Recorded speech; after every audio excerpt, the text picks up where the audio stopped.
Nemaju ništa, mi nemoj sad, nemoj više. Dobro, Biserka, daj, stavi se malo u moje cipele. Stavljam se ja u tvoje cipele, dugo previše se ja bi stavila. Ja mogu sve. Ja ću se promijeniti, taj čas. Hoćeš.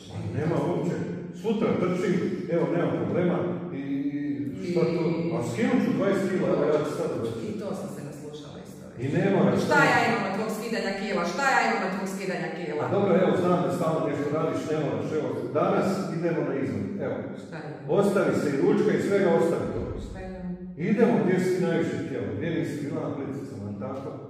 Eto, idemo na Plitvice, lijepo sjedimo. Možeš mi dati 100 € za kravu, samo bi išao s prijateljima. Da ti ja 100 puta tu malo čarapi, sad si došao i što je?